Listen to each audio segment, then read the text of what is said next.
Lesson 3.6, Compound Inequalities, page 201, Problem 2, Solving a Compound Inequality Involving AND. Okay, remember we differentiated last time between and OR. And is where more than likely on the graph they're going to come together. Rather, the shaded part is going to come together. And it's usually written as one statement like this. May not end up that way because negatives can throw it off. So the good news here is you can split it up. So the two on the left are one and the two on the right are the other, even though this is shared by both of them. Or you can cheat, and I'll show you that in a second. So if we're solving for m, we got to add 4 to both sides, so we get m greater than or equal to 1. Again, we're solving for m, so we're going to add 4 to both sides, and we get m less than 3. Put them back together, so m is between 1 and 3 with a closed circle at 1 and an open circle at 3. Okay? What are the solutions of -2 less than 3y minus 4 less than 14? Here's what I meant by cheating. Instead of breaking it up, you can literally, I have no idea why that happened. We should be adding 4. I don't know where the 9 came from. Sorry about that. This is 18.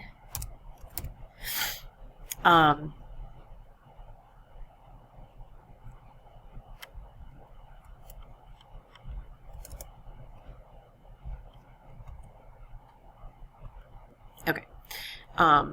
So if we add 4 here, we get positive 2. If we add 4 here, it goes away. And if we add 4 here, we get 18. So this is 2/3. I'm sorry. Now we have to divide by 3. So that would be 2/3. Divide by 3 to make them go away. That's a y. And divide by 3, that's actually a 6. So I apologize for that. Bummer. So this is going to be wrong. Let's call this 2, 4, and 6. Notice I have the 0 on the graph for perspective. Oops, that's supposed to be 6. Sorry. My 2/3 is actually going to move over here, but that's okay. And then this is going to move over to the 6.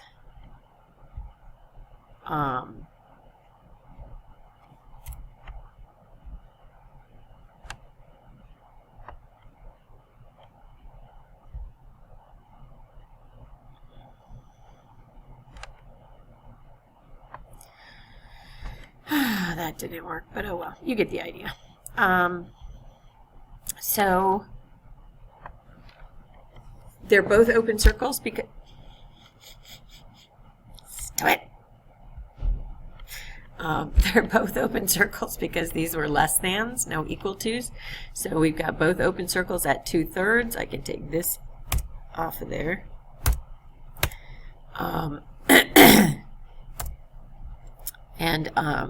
Notice I also, not only did I start with 0, so I have some perspective, I also put the 2/3 on the graph.